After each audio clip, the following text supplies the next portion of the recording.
Good evening, students. So this is the 9th class, and I am introducing myself. I am Abhishek sir, and I'll take your biology session of the science. Right?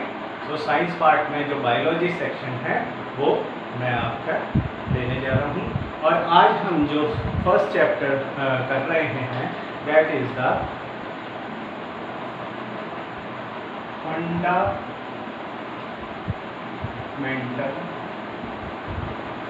unit of life. It is fundamental unit of life, right? So what is the fundamental unit of the life? Every organism, जो भी organism है वो किससे बनाया हुआ है? Basically जो organism बना हुआ है दैट इज द सेल. ठीक है, तो सेल के बारे में हमें डिस्कस करना है. कि सेल क्या है.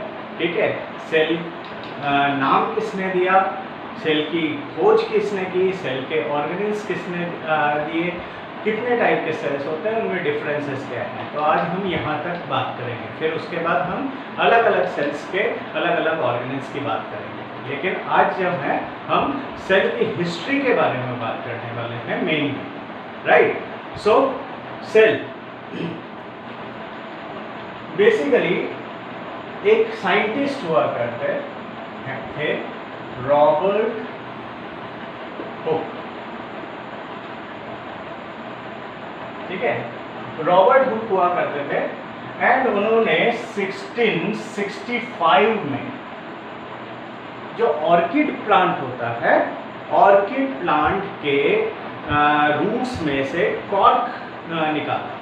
ठीक है, और कॉर्क आपने देखा होगा कि पहले आज जो बॉटल्स आती है उसमें तो कवर होता है. ठीक है, रबर का कवर होता है, प्लास्टिक का कवर होता है. ठीक है, लेकिन पहले जो बॉटल्स आती थी उसमें एक वुडन पार्ट होता था जो कि बॉटल्स के माउथ में फिट पे किया हुआ होता था, और उसको खींच के निकाला जाता था. That is called cork. ठीक है, ये कहाँ से आता था? ये वुड है. ठीक है, जो कि प्लांट्स में से, प्लांट्स के जो कैडमियम होता है वहाँ से निकाला जाता है. ठीक है, सो ये कॉर्क जो है, कॉर्क इसके ऑर्किड सेल जो है, ऑर्किड सेल के रूट्स की ये स्टडी कर रहे थे खुद के ही बनाए हुए माइक्रोस्कोप से. ठीक है, खुद के ही इन्वेंटेड या बनाए हुए माइक्रोस्कोप से वो कॉर्क जो है, ऑर्किड सेल के रूट्स का जो कॉर्क है उसकी स्टडी कर रहे थे. ठीक है, सो उन्होंने कुछ इस तरह का स्ट्रक्चर देखा, कुछ जो है इस तरह का स्ट्रक्चर उन्होंने नोट डाउन किया. राइट.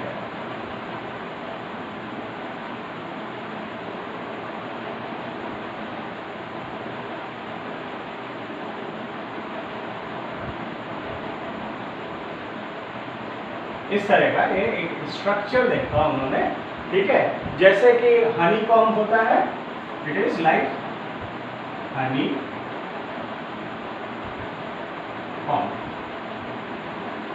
मधुमक्खी का जो छत्ता होता है, ठीक है, उसमें इस तरह का स्ट्रक्चर, उस जैसा स्ट्रक्चर इन्होंने देखा. ठीक है, सो इन्होंने इसको नाम दिया, रॉबर्ट हुक ने इसको नाम दिया सेल. ठीक है, तो रॉबर्ट हुक ने इसको नाम दिया सेल, और इन्होंने एक बुक लिखी, सबसे पहले एक बुक लिखी that is called Micrographia.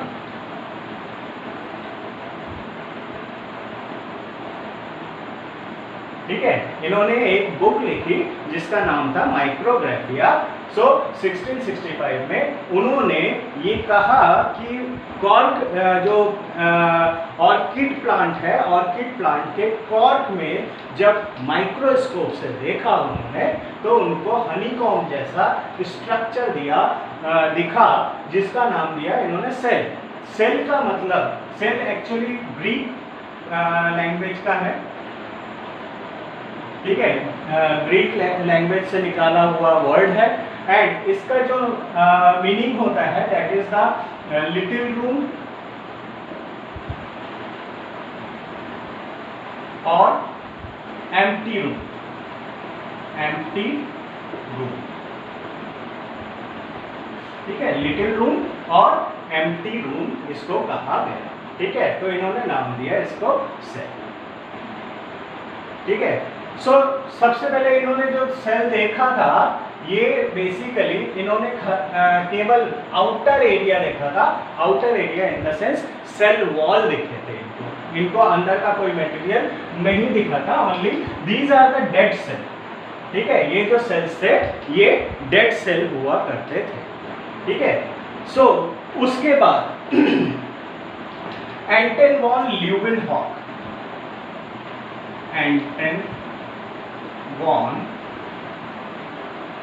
Leeuwenhoek,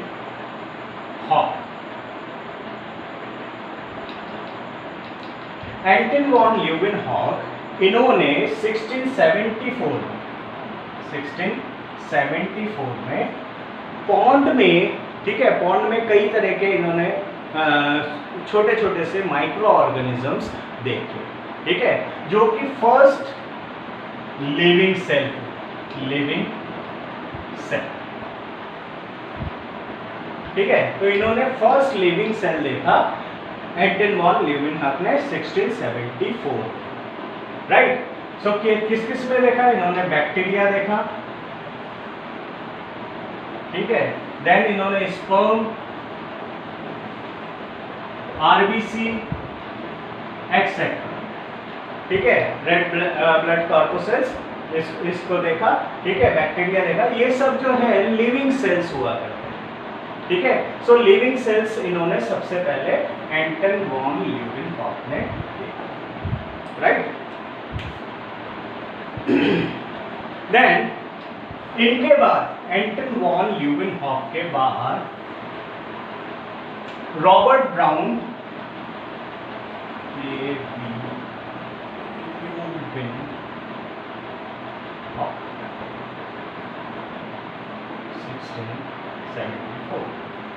ठीक है। उसके बाद रॉबर्ट ब्राउन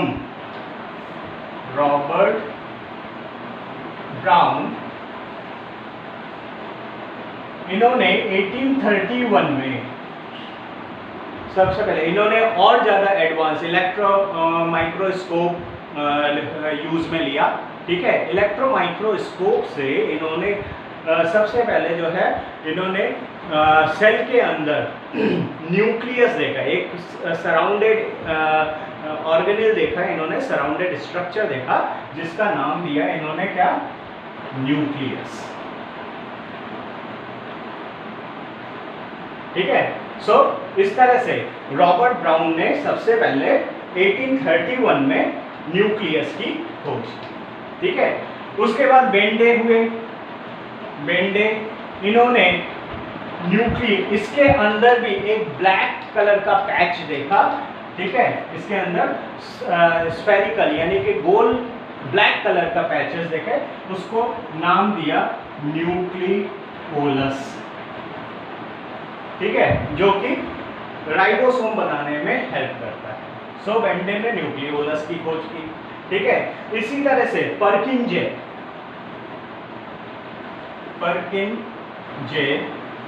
ठीक है, इन्होंने सबसे पहले जो सेल के अंदर का एरिया है 1839 में,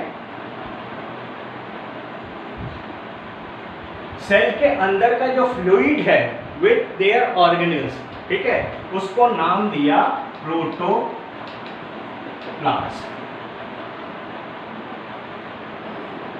ठीक है। सो पर्किंजे ने सबसे पहले सेल के अंदर का जो फ्लूइड है, फ्लूइड एंड साथ में उसके ऑर्गेनेल्स, ठीक है, सेल के अंदर के ऑर्गेनेल्स, इनको मिला के नाम दिया प्रोटोप्लाज्म, ठीक है। ऑर्गेनेल्स मतलब कि सेल के अंदर पाए जाने वाले सब ऑर्गन्स, ठीक है, सेल के अंदर पाए जाने वाले सब ऑर्गन्स जो होते हैं, जैसे कि माइटोकॉन्ड्रिया होता है, गोल्जी बॉडी होता है, एंडोप्लाज्मिक रेटिकुलम होता है, ठीक है। सो मेम्ब्रेनस जितने भी उसके पार्ट हैं, सेल के पार्ट हैं, ठीक है, उनको ऑर्गेनेल्स कहा जाता है, ठीक है। तो ऑर्गेनेल्स प्लस उसमें जो अंदर भरा हुआ फ्लूइड है, ठीक है, लिक्विड फ्लूइड है, उनको मिला के और प्रोटोप्लाज्म नाम दिया गया। ठीक है, फ्लूइड को क्या कहते हैं? ओनली फ्लूइड, जिसमें कि ऑर्गेनिल्स नहीं हो, उसको साइटोप्लाज्म कहते हैं, साइटोप्लाज्म। ठीक है, सो अगर ऑर्गेनिल्स को हम साइड में हटा देते हैं तो ओनली फ्लूइड जो है उसको हम साइटोप्लाज्म कहते हैं। लेकिन फ्लूइड के साथ साथ अगर ऑर्गेनिल्स यानी कि सेल के बाकी के पार्ट भी उसमें इंक्लूड कर देते हैं तो दैट इज कॉल्ड प्रोटोप्लाज्म। ठीक है, तो पर्किंजे ने सबसे पहले प्रोटोप्लाज्म नाम दिया। ठीक है, उसके बाद हार्टविग,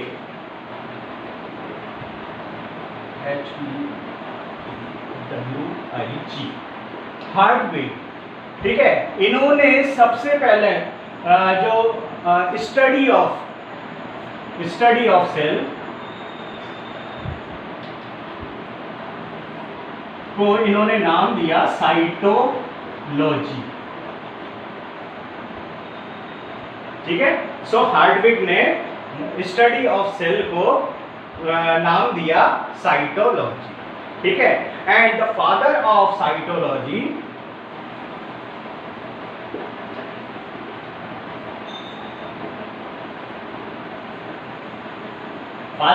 साइटोलॉजी इज रॉबर्ट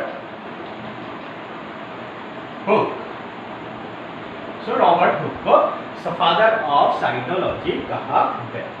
ठीक है, फादर ऑफ मॉडर्न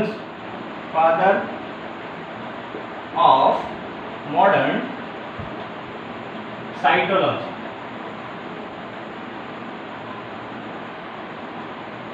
ये कहा गया स्वैनसन। ठीक है, स्वैनसन नाम के वो थे, साइंटिस्ट थे, जिनको फादर ऑफ मॉडर्न साइटोलॉजी कहा गया। ठीक है, सो इस तरह से कई वो आए हैं, कई साइंटिस्ट हैं जो कंटिन्यूसली आते रहे और सेल के अंदर न्यू चीजें बताते रहे। ठीक है, और इस तरह से ये हिस्ट्री हुई। ठीक है, इसी तरह से डिट्यूरोचैट, ठीक है, इन्होंने कहा कि सेल जो है that is the basic unit of life. ठीक है, सो इन्होंने क्या कहा? Cell is the basic unit of life. ठीक है, सो इस तरह से रॉबर्ट हुक ने खोज की सेल वॉल की, यानी कि सेल की सबसे पहले देखा। एंटन वॉन ल्यूवेनहॉक 1674 में इन्होंने सबसे पहले लिविंग सेल देखा। लिविंग सेल का मतलब क्या है कि सेल के अंदर साइटोप्लाज्म पाया जाए। ठीक है, सेल के अंदर साइटोप्लाज्म अगर होता है, यानी फ्लूइड से भरा हुआ सेल है जिसको साइटोप्लाज्म कहते हैं, तो साइटोप्लाज्म अगर पाया जाता है तो that is called the living cell. ठीक है, तो सबसे पहले लिविंग सेल जो है ये किसने देखा? एंटन वॉन ल्यूवेनहॉक ने देखा। पॉन्ड्स में उन्होंने कई जर्म्स देखे। ठीक है, वो उसमें बैक्टीरियाज आ जाते हैं। इसके अलावा फिर स्पर्म भी देखा उन्होंने, स्पर्म भी एक सेल है। देन उसके अलावा आरबीसी यानी रेड ब्लड कॉर्पोसस उन्होंने देखा। ठीक है, ये सब लिविंग ऑर्गेनिज्म है जिसके अंदर न्यूक्लियस भी होता है एंड उसके अंदर फ्लूइड भी होता है, साइटोप्लाज्म होता है। रॉबर्ट ब्राउन ने सबसे पहले न्यूक्लियस देखा। ठीक है, इन्होंने और ज़्यादा एडवांस माइक्रोस्कोप का यूज लिया। इलेक्ट्रॉन माइक्रोस्कोप से उन्होंने जब देखा तो अंदर स्फेरिकल एक पोर्शन दिखा जिसको न्यूक्लियस कहा गया। ठीक है, इसी तरह से बेंडे ने न्यूक्लियस के अंदर भी एक स्फेरिकल ब्लैक पैच देखा जिसको न्यूक्लियोलस कहा गया। ठीक है, पर्किंजे ने इस फ्लूइड और ऑर्गेनिल्स को कंबाइंडली प्रोटोप्लाज्म नाम दिया। ठीक है, हार्टविग ने सबसे पहले क्या कहा कि इसकी जो सेल की जो स्टडी है उसको नाम दिया cytology. And cytology, father of cytology Robert Hooke को बताया गया, लेकिन वो पुराने हो गए। So modern cytology, father of modern cytology Swanson को कहा। ठीक है। एंड डिटेरेचेट ने सबसे पहले कहा कि सेल जो है it is the basic unit of life. Clear है यहां तक? देन आगे बढ़ते हैं हिस्ट्री में ही।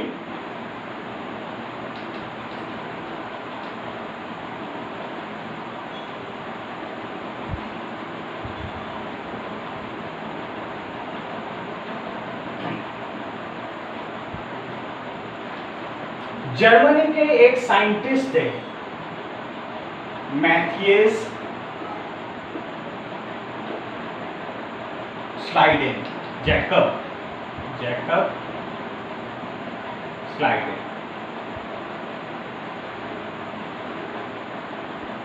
ठीक है, इन्होंने 1838 में प्लांट में सेल की स्टडी की, प्लांट के टिश्यू की स्टडी की, और उन्होंने कहा कि every plant is made of small unit called cell। ठीक है, सो इन्होंने सबसे पहले प्लांट की स्टडी की और कहा कि प्लांट जो है वो स्मॉल यूनिट से मिलकर बना हुआ है, दैट इज कॉल्ड सेल।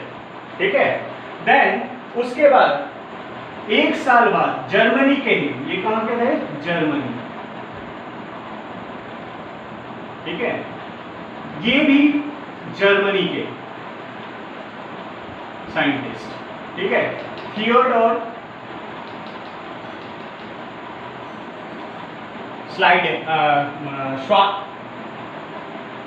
श्वान,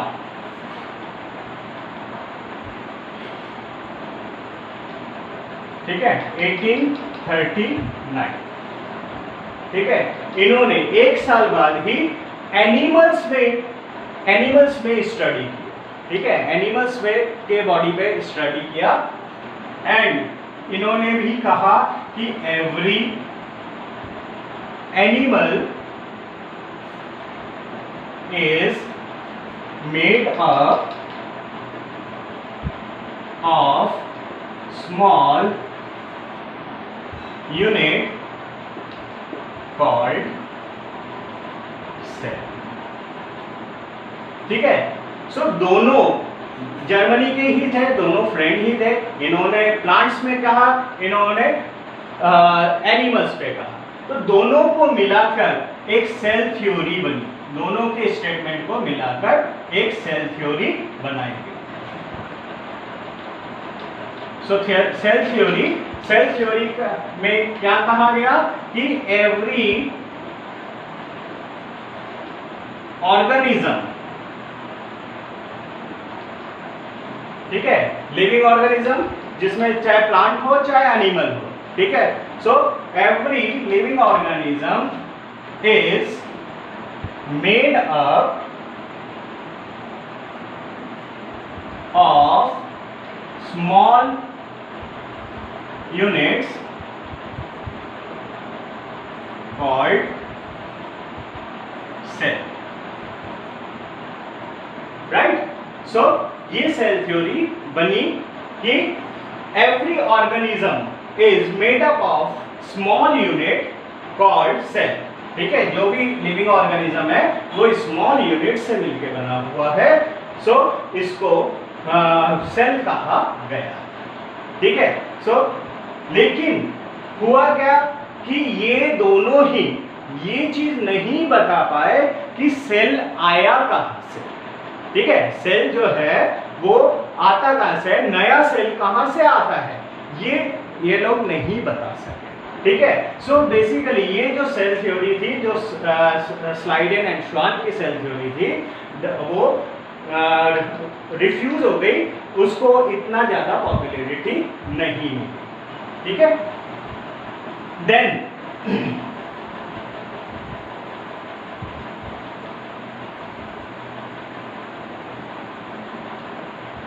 लेकिन 1855 में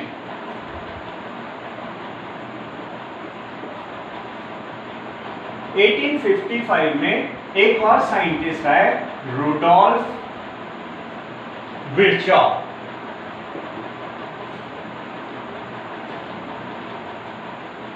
रुडोल्फ विर्चॉव, इन्होंने ये कहा कि जो भी सेल होता है, ठीक है, नया सेल जो आता है वो प्री एग्जिस्टिंग सेल से ही आता है, ठीक है। सो इन्होंने क्या कहा कि नया सेल क्या जो एराउज होता है या एराइज होता है वो प्री एग्जिस्टिंग सेल से ही होता है, यानी कि नया सेल जो है वो पहले से ही प्रेजेंट जो सेल है उसके डिवीजन से आता है, ठीक है। सो इन्होंने सबसे पहले ऐसा कहा और इन्होंने मॉडर्न सेल थ्योरी बनाई, मॉडर्न सेल थ्योरी, ठीक है। मॉडर्न सेल थ्योरी 1855 में था, ठीक है, एंड किसने बनाया? रुडोल्फ विर्चॉव ने, ठीक है। This is called the modern cell theory. इसको डॉक्ट्रिन ऑफ सेल भी कहा जाता है और प्रिंसिपल ऑफ सेल भी कहा जाता है। डॉक्ट्रिन ऑफ सेल और principle of cell, right.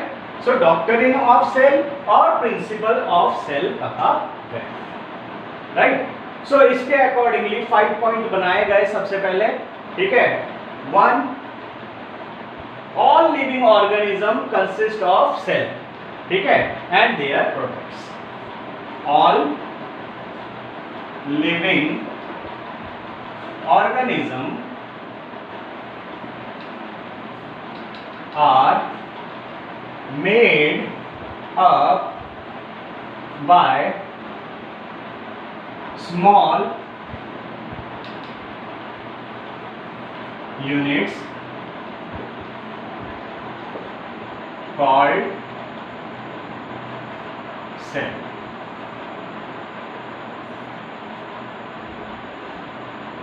Second, cell contains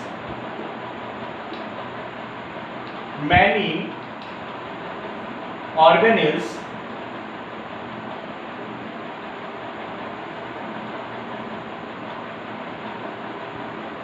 cell contains many organelles which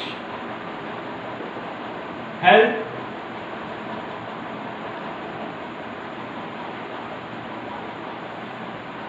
its function and structure, maintain its structure.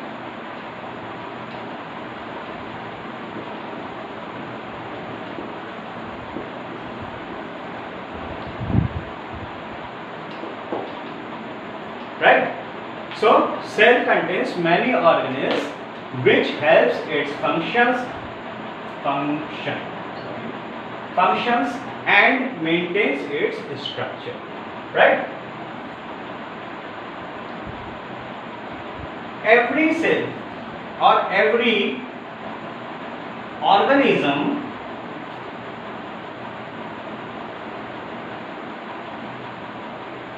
has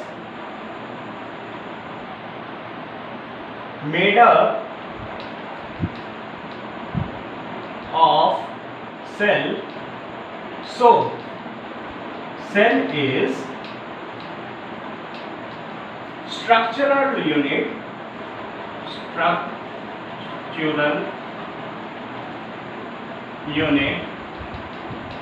of body, right? Then every organism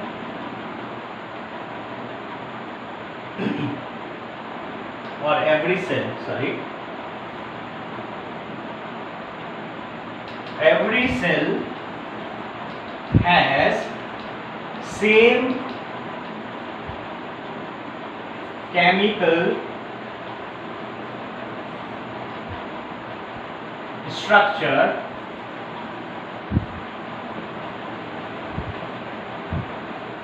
which helps in their metabolic activity.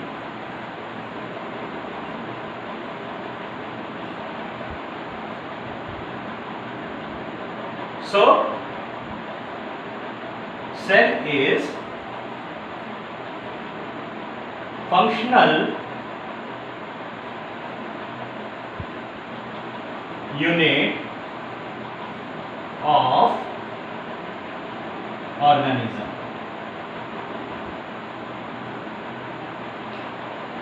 Right? So every organism has made up of cells. So cell is the structural unit of body. ठीक है, यानी कि जो भी organism है, living organism, वो छोटे छोटे यूनिट से मिलके बना हुआ है, जिसको सेल कहते हैं, इसलिए इसको स्ट्रक्चरल यूनिट ऑफ बॉडी कहा जाता है. ठीक है, लेकिन इसमें ये जो होता है, every cell has same chemical structure. इनका जो सेल जो होता है, सेल का बेसिक स्ट्रक्चर जो होता है सेम होता है. ठीक है, और ये जो है ये मेटाबॉलिक एक्टिविटी में हेल्प करते हैं. यानी एक सेल जो है वो भी मेटाबॉलिक एक्टिविटी करता है और कई सारे सेल मिलके भी मेटाबॉलिक एक्टिविटी करते हैं. ठीक है, so cell is the functional unit of organism. यानी जितने भी हम फंक्शन करते हैं, हम सांस लेते हैं, हम खाना खाते हैं, उसका डाइजेशन होता है, हम मूविंग करते हैं, मूव करते हैं, जो भी फंक्शन होता है वो मेटाबॉलिक एक्टिविटी के कारण होता है. ठीक है, यानी अंदर जो केमिकल रिएक्शन हो रहा है, बॉडी के अंदर जो केमिकल रिएक्शन होता है उसको मेटाबॉलिक एक्टिविटी कहते हैं. ठीक है, एंड ये मेटाबॉलिक एक्टिविटी कहाँ होता है? सेल के अंदर साइटोप्लाज्म में होता है. ठीक है, सेल के अंदर साइटोप्लाज्म में होता है. ठीक है, सो ईच सेल जो है, हर सेल जो है वो अपना अपना मेटाबॉलिक एक्टिविटी करता है. ठीक है, अपने अपना मेटाबॉलिक एक्टिविटी करता है जो कि बॉडी के काम आता है. ठीक है, सो इस तरह से ये फंक्शनल यूनिट होता है. तो सेल जो है ये फंक्शनल यूनिट भी कहलाता है, ऑर्गेनिज्म का फंक्शनल यूनिट कहलाता है.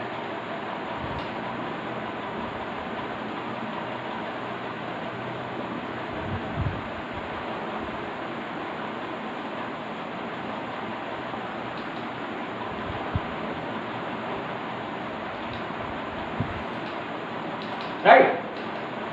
Then all cell are structurally and metabolic same. All cell are structurally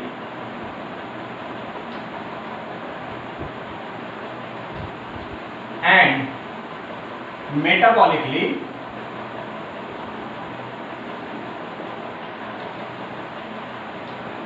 same. ठीक है, सो इनका बेसिक स्ट्रक्चर जो होता है सेल का, किसी में सेल वॉल होता है, किसी में कोई केमिकल ज्यादा हो सकता है, कोई केमिकल नहीं हो सकता है, कोई इस तरह से हो सकता है. ठीक है, लेकिन सबका जो बेसिक यूनिट है, यानी कि सेल वॉल अगर है तो सेल वॉल सब में होता है. ठीक है, एनिमल सेल्स को छोड़ दो, सेल मेम्ब्रेन सब में होता है, अंदर साइटोप्लाज्म होता है, अंदर माइटोकॉन्ड्रिया होगा, अंदर न्यूक्लियस होता है. ठीक है, और उसमें क्रोमेटिन्स होते हैं, यानी कि क्रोमोसोम्स पाए जाते हैं. सो इनका basic structure and basic metabolic activity जो है वो ऑलमोस्ट सेम होता है. सो आप ये कह सकते हैं कि अगर हमारे एक सेल को मान लो ठंड लगती है तो हम लोग पूरे के पूरे बॉडी शिवरिंग करते हैं. ठीक है, हमारी पूरी की पूरी बॉडी का शिवरिंग का मतलब यह है कि हमारे अंदर जो सेल है, एक एक सेल, वो भी शिवर हो रही है. ठीक है। तो ठंड लगने पे हमारी जो पूरी बॉडी शिवर कर रही है, उसका मतलब ये है कि हमारी पूरी बॉडी के एक एक सेल जो है वो शिवरिंग हो रहा है, ठीक है। सो इस तरह से एक सेल वही काम करता है, इंडिविजुअल उसका कैपेसिटी होती है एक सेल की, अगर वो एक सेल वही काम करता है जो हमारी पूरी बॉडी करता है, ठीक है। सो cell performs vital activity of an organism. Cell performs vital activity of an organism.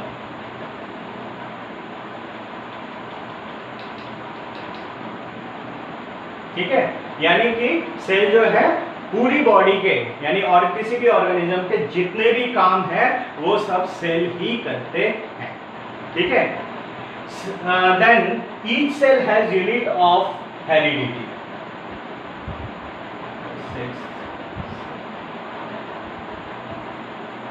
Each cell has heredity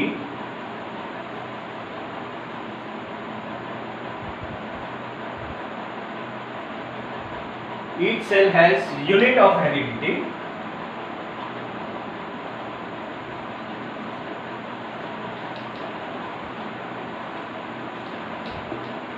that is called chromosome, ठीक है, क्रोमोसोम्स कहा गया। एंड बहुत इंपॉर्टेंट, ठीक है, बहुत इंपॉर्टेंट एक पॉइंट है, दैट इज ओमनिस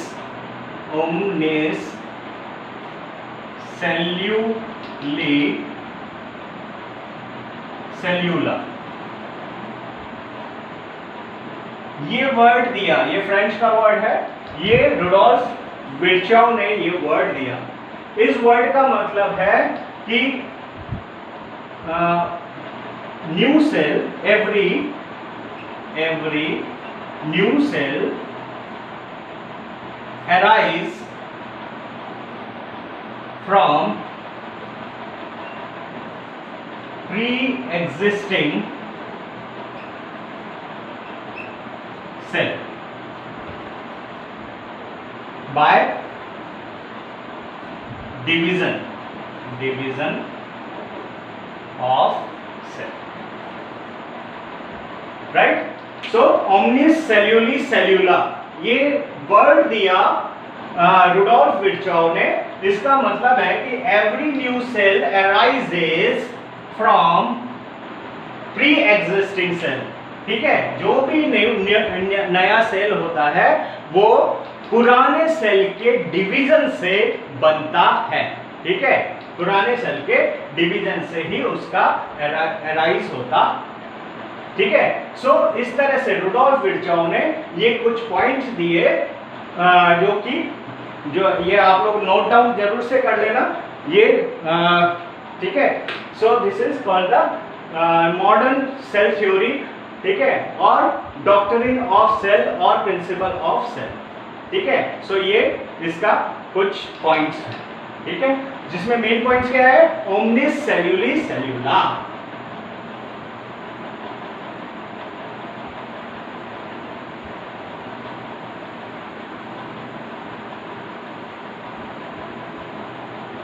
नाउ हमने रॉबर्ट हुक की बात की कि उन्होंने कॉर्क कैम्बियम से माइक्रोस्कोप में ये देखा, सेल वॉल को देखा, ठीक है। आप लोगों के एक प्रैक्टिकल आता है, एनसीईआरटी में एक एक्टिविटी है जिसमें बताया गया है कि किस तरह से हम ये स्लाइड बनाते हैं, ठीक है। तो सबसे पहले हम क्या करते हैं, अनियन की स्टीम लेते हैं, ठीक है। अनियन जो होता है वो लिया जाता है एंड अनियन को हम थोड़ा सा छील लेते हैं, अंदर का जो पार्ट है उसको पील अप कर लेते हैं, बिल्कुल पतला सा स्लाइस निकल जाता है, ठीक है। उस स्लाइस को निकाल के उसको पतले से फोर्सेप्स से उसको कट करते हैं, स्कैल्पर से उसको कट कर देते हैं और कट करके उसको स्लाइड में, जो ग्लास स्लाइड होता है उसमें रखते हैं। ठीक है, उसमें रखने के बाद उसके ऊपर सेफरलिन का ड्रॉप डालते हैं। सेफरलिन एक कलर होता है, ऑरेंज कलर देता है, तो सेफरलिन का एक ड्रॉप डालते हैं, या फिर पहले से ही ग्लास स्लाइड में उसको सेफरलिन में डुबोया जाता है और फिर उसको पिन से उठाया जाता है, पिन से उठा के ग्लास स्लाइड में रखा जाता है। ठीक है, फिर उसके ऊपर एक छोटा सा ग्लास का कवर स्लिप आता है, कवर स्लिप को उससे कवर करते हैं और ग्लिसरीन से उसको पैक कर देते हैं और फिर माइक्रोस्कोप के अंदर देखते हैं तो हनीकॉम्ब जैसा स्ट्रक्चर दिखाई देता है, हनीकॉम्ब जैसा स्ट्रक्चर दिखाई देता है, तो that is called the cell. ठीक है, नाउ हम बात करेंगे टाइप्स ऑफ सेल। ठीक है, सो बेसिकली दो टाइप के सेल्स होते हैं, दो टाइप के सेल्स होते हैं, एक होता है प्रोकैरियोटिक सेल, ठीक है, दूसरा होता है यूकैरियोटिक सेल। ठीक है, प्रोकैरियोटिक, सबसे पहले तो हम इसको जान जाए। प्रो मीन्स प्रीवियस, ठीक है, previous. Carry on means nucleus, right. So pro means previous, carry on means nucleus, यानी प्रीवियस ऑफ न्यूक्लियस। ठीक है, प्रीवियस ऑफ न्यूक्लियस, यानी कि ये जो सेल्स होते हैं, ये सेल्स में न्यूक्लियस या प्रॉम्प्ट न्यूक्लियर मेम्ब्रेन जो होता है वो नहीं देखा जा सकता है। ठीक है, इनमें प्रॉम्प्ट न्यूक्लियस नहीं दिखाई देता है। ठीक है, so these are called prokaryotic cell. तो जिन सेल्स में न्यूक्लियस मेम्ब्रेन नहीं दिखाई देता है उनको प्रोकैरियोटिक सेल, यानी प्रीवियस टू न्यूक्लियस, ठीक है, यानी न्यूक्लियस बनने से पहले वाले ऑर्गेनिज्म। ठीक है, सो ये प्रोकैरियोटिक सेल कहलाते हैं। ठीक है, और इसमें क्या क्या आ जाता है, इसमें बैक्टीरिया आ जाते हैं, साइनोबैक्टीरिया आ जाते हैं, ठीक है, माइकोप्लाज्म आ जाता है। इस तरह से ये कई छोटे छोटे से सिंगल माइक्रो ऑर्गेनिज्म होते हैं एंड सिंगल सेल्ड होते हैं। ठीक है, सिंगल सेल्ड होते हैं। प्रोकैरियोटिक में न्यूक्लियस नहीं पाया जाता है, जबकि यूकैरियोटिक में ये सिंगल भी हो सकते हैं, जैसे फंगस होते हैं वो सिंगल होते हैं। ठीक है, लेकिन जो कॉम्प्लेक्स ऑर्गेनिज्म होते हैं, जैसे हम लोग ह्यूमन होते हैं, एनिमल्स होते हैं, वो सब जो है वो कॉम्प्लेक्स होते हैं और मल्टी सेल्यूलर होते हैं। ठीक है, तो यहाँ पे यूनिसेल्यूलर एंड मल्टी सेल्यूलर दोनों हो सकते हैं। ठीक है, एंड ये यूकैरियोटिक यानी कि विथ न्यूक्लियस। ठीक है, इनके सेल को जब हम स्ट्रक्चर को माइक्रोस्कोप में देखते हैं तो उसके अंदर एक या एक से ज्यादा न्यूक्लियस दिखाई देता है, प्रॉम्प्ट न्यूक्लियस। ठीक है, डिटरमिन्ड न्यूक्लियस दिखाई देता है जिसमें न्यूक्लियस मेम्ब्रेन पाया जाता है। ठीक है, उसके स्ट्रक्चर की हम बात करेंगे, दोनों तरह के स्ट्रक्चर हम लोग देखेंगे। ठीक है, उनके सबकी स्टडी हमें करनी है, लेकिन आज हम खाली इसका डिफरेंसेस क्या क्या है, मेन डिफरेंसेस क्या क्या हैं उसके बारे में हम डिस्कस करेंगे। ठीक है, तो प्रोकैरियोटिक सेल सबसे पहले these are small size.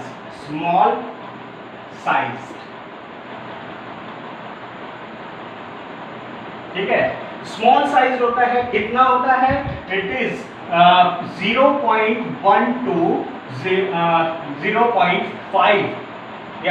5 micron, 0.1 to 5.0 micrometre. ठीक है, एंड जबकि यूकैरियोटिक सेल जो होते हैं ये ज़्यादा बड़े होते हैं एंड इनकी जो साइज होती है 5 to 100 माइक्रोमीटर होता। ठीक है, सो फर्स्ट क्या है, साइज जो है ये छोटे होते हैं। ठीक है, सेकंड जो मेन इनका जिसके कारण से नाम पड़ा है कि nucleus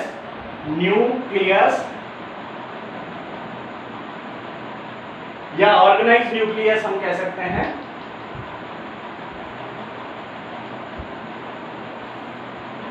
organised nucleus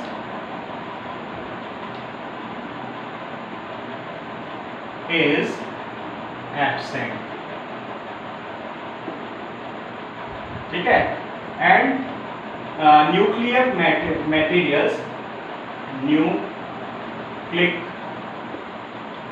materials found in specific space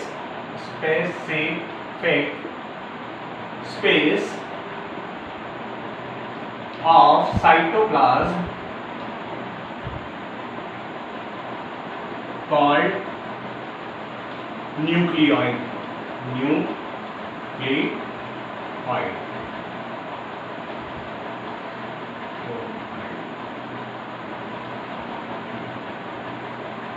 इसको न्यूक्लियोइड, यानी कि जो न्यूक्लियस तो होता नहीं है, ठीक है, लेकिन न्यूक्लियर मटेरियल्स होते हैं जिसमें क्रोमोसोम्स भी होते हैं, डीएनए होते हैं, राइबोसोम्स होते हैं। सो बहुत सारी चीजें होती है लेकिन वो साइटोप्लाज्म में ही होता है। ठीक है, साइटोप्लाज्म मीन्स कि सेल के अंदर जो फ्लूइड होता है उसमें ही फ्रीली होते हैं, लेकिन एक स्पेसिफिक जगह पे होते हैं। ठीक है, एक स्पेसिफिक एरिया होता है जहां पे ये पाए जाते हैं जिसको न्यूक्लियोइड कहा जाता है। ठीक है, जबकि यूकैरियोट में न्यूक्लियस या हम कह सकते हैं कि प्रॉम्प्ट एंड ऑर्गेनाइज्ड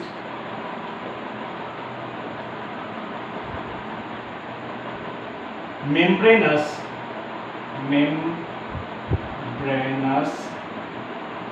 न्यूक्लियस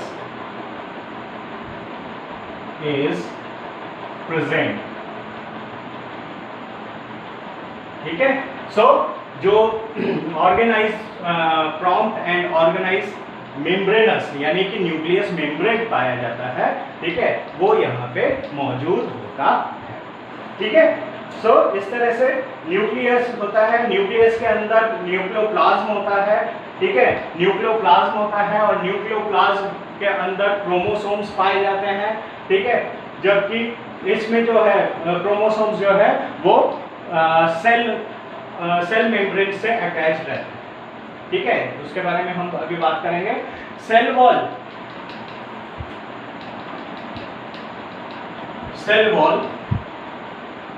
अगर प्रेजेंट होता है तो ये पॉलीएमीन से बना हुआ होता है, पॉलीएमीन।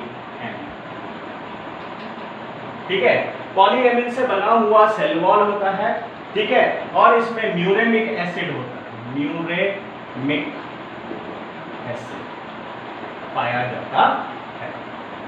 ठीक है, जबकि ये सेल वॉल। ठीक है, जबकि यूकैरियोटिक में cell wall made up of cellulose,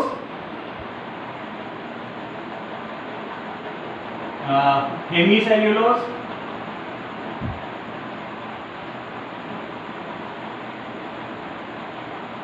and lipid, carbohydrate हम carbohydrate.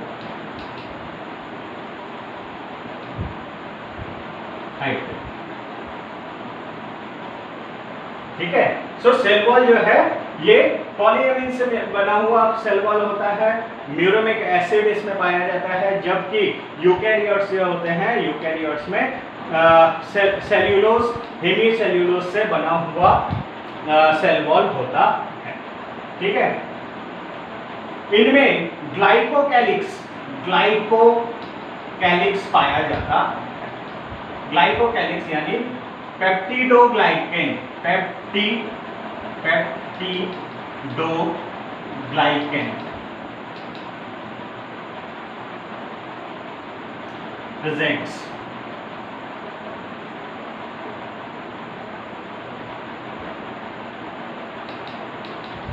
over cell wall as capsule or slime layer। ठीक है, सो एक तरह का पेप्टाइड यानी कि हम कह सकते हैं कि ये प्रोटीन एंड ग्लाइकेन यानी शुगर। ठीक है, प्रोटीन एंड शुगर मिलकर पेप्टिडोग्लाइकेन बनाता है, जो कि सेल वॉल के ऊपर एक कवर की तरह से रहता है, present over the cell wall. ठीक है, इसको अगर ये हार्ड होता है तो इसको कैप्सूल कहते हैं, एंड अगर ये विस्कस होता है तो उसको स्लाइम लेयर कहते हैं। ठीक है, तो कैप्सूल या स्लाइम लेयर के फॉर्म में ये पेप्टिडोग्लाइकेन सेल वॉल के ऊपर प्रेजेंट रहता है प्रोकैरियोटिक के सेल में, जो कि इनको इन्फेक्शियस बनाता है। ठीक है, इनका प्रोटेक्शन करता है और इनको इन्फेक्शियस बनाता है, जबकि ऐसा कुछ पेप्टिडोग्लाइकेन जो है यूकेरियोट में एब्सेंट होता है।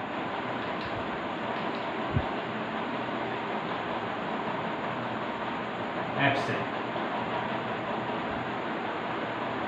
क्लियर? आगे बढ़े।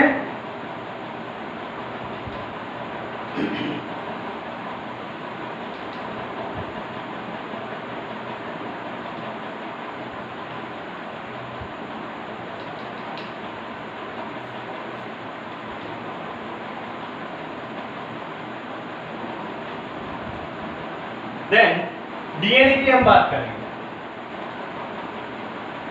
प्रोकैरियोट में डीएनए जो पाया जाता है वो नेकेड होता है। DNA naked. ठीक है, नेकेड का मतलब बेसिकली हमारे जो यूकैरियोटिक सेल्स होते हैं उसमें डीएनए एक पर्टिकुलर स्ट्रक्चर बना के क्रोमोसोम्स के अंदर रहते हैं, जो कि न्यूक्लियस के अंदर होता है। ठीक है, सो डीएनए मिलके क्रोमोसोम्स बनाते हैं। ठीक है, और क्रोमोसोम्स जो हैं वो न्यूक्लियस के अंदर होता है। ठीक है, जबकि यहाँ पे प्रोकैरियोटिक सेल्स में डीएनए जो है वो नेकेड होता है, यानी न्यूक्लियोइड में होता है। ठीक है, न्यूक्लियोइड में पाया जाता है, और कैसा होता है? सर्क्यूलर। ठीक है, डबल स्ट्रैंडेड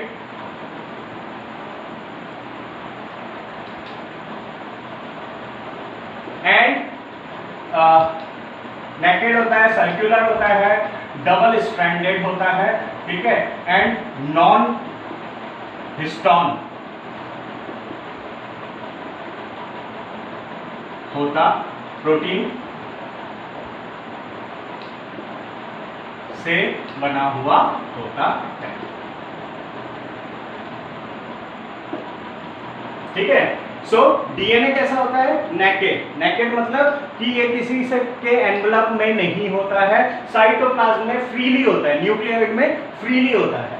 ठीक है, और ये सर्कुलर होता है, यानी ये इसका कोई छोर नहीं होता है। ये दोनों जो इसके सिरे होते हैं, ये दोनों एंड्स आपस में जुड़े हुए रहते हैं, तो ये सर्कुलर होता है। डबल स्ट्रैंडेड होता है, यानी कि इसमें दो स्ट्रैंड पाए जाते हैं। इस तरह का ये स्ट्रक्चर होता है, ये एक स्ट्रैंड और इसके अंदर ये दूसरा स्ट्रैंड, तो डबल स्ट्रैंडेड होता है। ये दोनों आपस में जुड़े हुए होते हैं इस तरह से।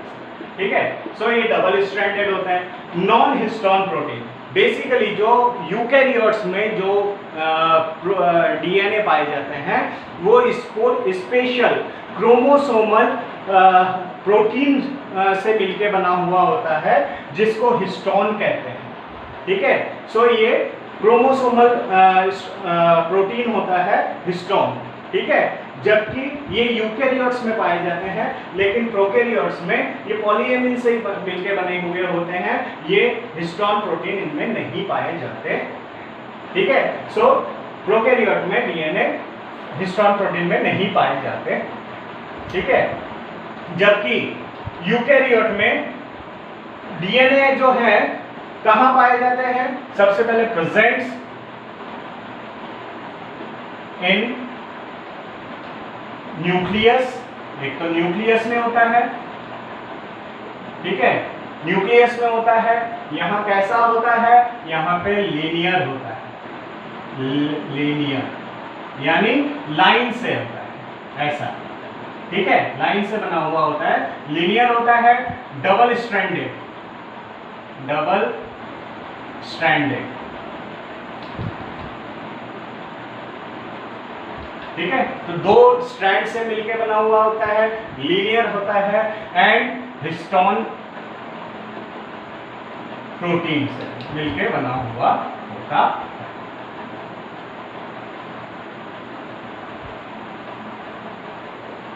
ठीक है, ये तो हो गया न्यूक्लियस के अंदर, ठीक है, ये किसमें? न्यूक्लियस के अंदर। लेकिन दो ऑर्गेनेल्स ऐसे भी होते हैं, एक तो प्लास्टिड जिसमें क्लोरोप्लास्ट होता है, क्लोरोप्लास्ट वगैरह में plastids, and mitochondria,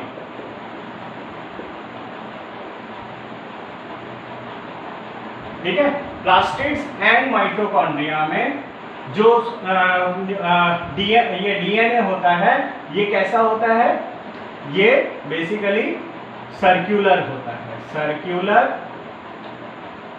double stranded, ठीक है, डबल स्ट्रैंडेड होता है एंड हिस्टोन प्रोटीन इसमें पाया जाता है, हिस्टोन प्रेजेंट, ठीक है। सो ये लेकिन सर्कुलर डबल स्ट्रैंडेड होता है। सो प्लास्टिड एंड माइटोकॉन्ड्रिया में डीएनए पाया जाता है, circular and double stranded histone protein वाला होता, ठीक है। सो ये डीएनए हो गया।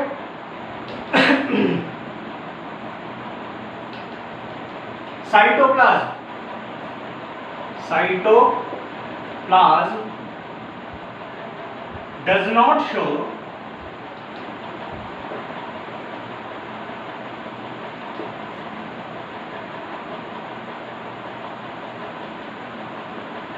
cyclosis, cyclosis movement, जबकि यहां पे साइटोप्लाज्म shows cyclosis movement।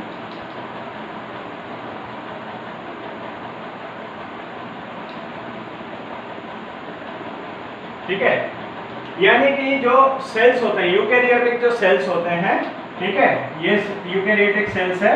सो यहाँ पे जो ये न्यूक्लियस होता है सपोज, सो यहाँ पे बेसिकली जो सेल जो वो होता है, क्या बोलते हैं, साइटोप्लाज्म होता है, जो फ्लूइड होता है, वो इस तरह से कंटिन्यूसली राउंड राउंड घूमता रहता है, जिसको साइक्लोसिस मूवमेंट कहा जाता है।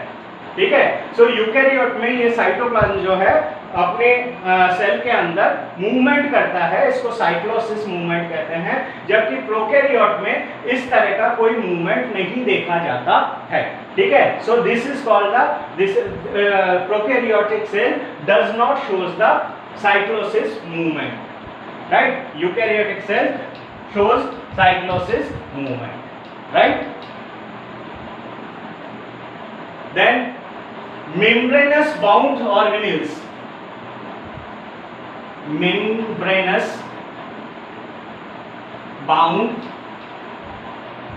organelles like endoplasmic reticulum, mitochondria,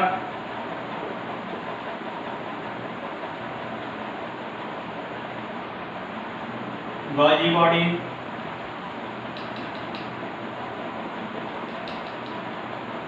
lysosome,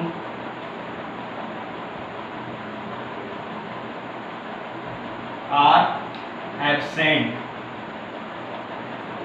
ठीक है, जो प्रोकैरियोटिक सेल्स हैं इनमें मेम्ब्रेनस बाउंड ऑर्गेनेल्स नहीं पाए जाते हैं। ठीक है, जैसे कि mitochondria, endoplasmic reticulum, lysosome, Golgi body.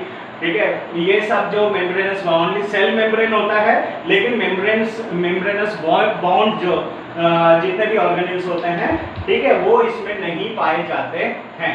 जबकि यूकैरियोटिक सेल्स में मेम्ब्रेनस बाउंड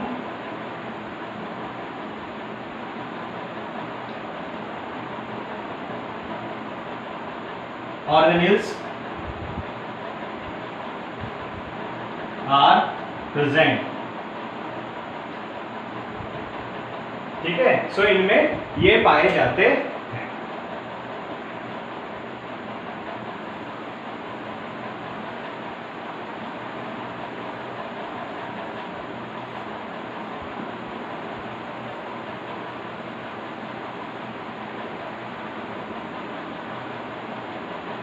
देन कुछ सेल्यूलर स्केलेटन होता है, जैसे कि microtubule and microfilaments are absent. ठीक है, यूकैरियोट में दीज आर प्रेजेंट। ठीक है, then ribosome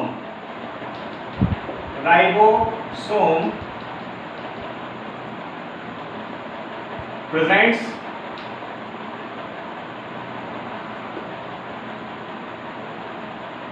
(70S type.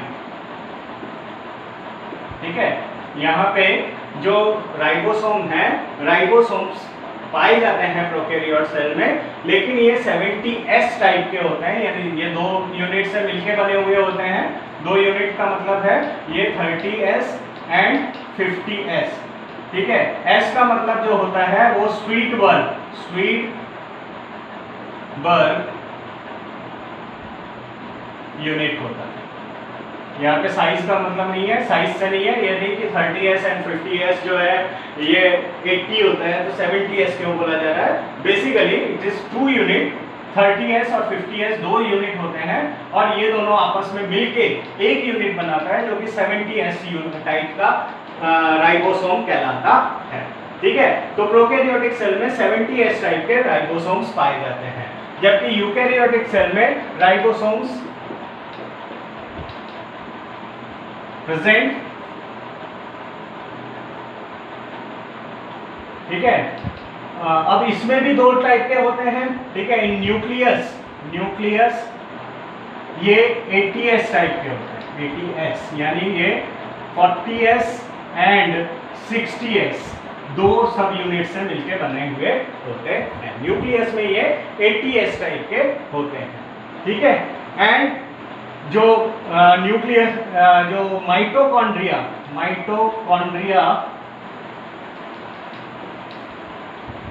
And या माइटोकॉन्ड्रिया एक्स्ट्रा सेल्यूलर हम कह सकते हैं, एक्स्ट्रा सेल्यूलर। ठीक है, सेल के बाहर जो एंडोप्लाज्मिक रेटिकुलम पे लगे हुए रहते हैं। ठीक है, ये जो होते हैं ये 70S टाइप के होते हैं। ठीक है, सॉरी न्यूक्लियस के अंदर होते हैं। ठीक है, एंड ये 70S टाइप के होते हैं, यानी जैसा कि ये 30S एंड 50S। ठीक है, सो इस तरह से ये राइबोसोम्स इनमें प्रेजेंट होते हैं, लेकिन डिफरेंट टाइप के होते हैं। ठीक है, इसी तरह से सेंट्रियोल एब्सेंट। यहाँ पे centriole present.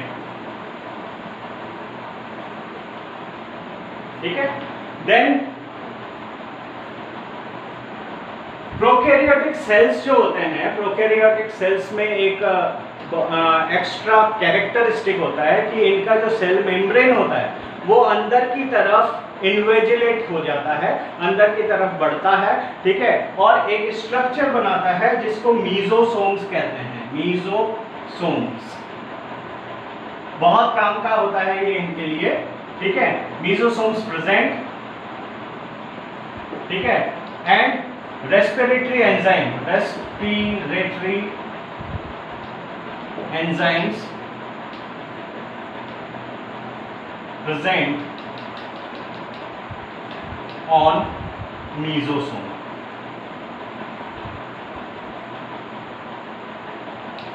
right? So it is the analog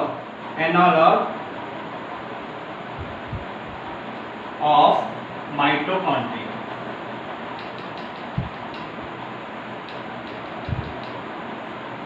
ठीक है। एनालॉग ऑफ माइटोकॉन्ड्रिया मीन्स यहाँ पे जो यूकैरियोटिक सेल्स होते हैं उसमें मेम्ब्रेनस ऑर्गेनेल्स होता है, ठीक है। मेम्ब्रेनस ऑर्गेनेल्स में माइटोकॉन्ड्रिया भी होता है, माइटोकॉन्ड्रिया,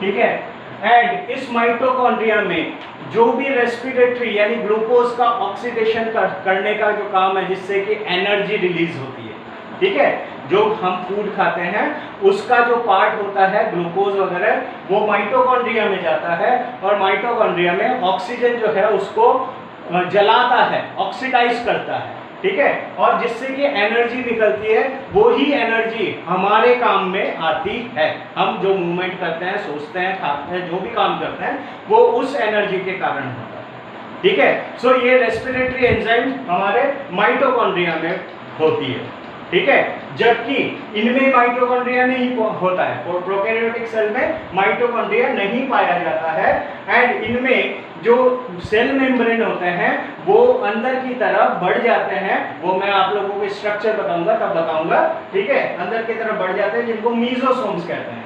मीजोसोम्स में रेस्पिरेटरी एंजाइम्स होते हैं, ठीक है, और ये एक तरह से माइटोकॉन्ड्रिया का काम करता है, इसलिए इसको एनालॉग ऑफ माइटोकॉन्ड्रिया कहा जाता है, ठीक है। सो ये एनालॉग ऑफ माइटोकॉन्ड्रिया होते हैं। यहाँ पे यूकैरियोटिक सेल्स में मीजोसोम एब्सेंट होते हैं, मीजोसोम्स एब्सेंट, राइट।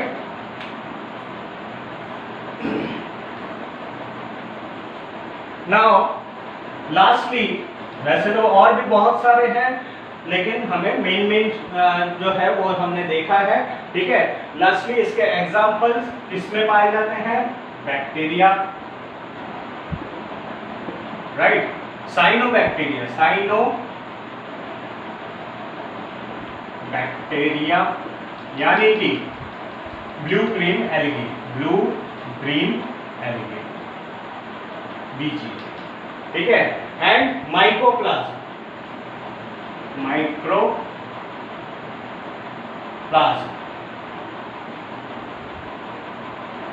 ठीक है। माइक्रोप्लाज्म में बेसिकली सेल वॉल नहीं पाया जाता है and it is the smallest bacteria. Mycoplasma is the smallest prokaryotic cell, smallest prokaryotic cell है, ठीक है। एंड इसको जो इसका जो साइज होता है 0.1 to 0. यानी ये 0.1 है, ये PPLA का कहलाता है, PPLO यानी प्लूरो निमोनिया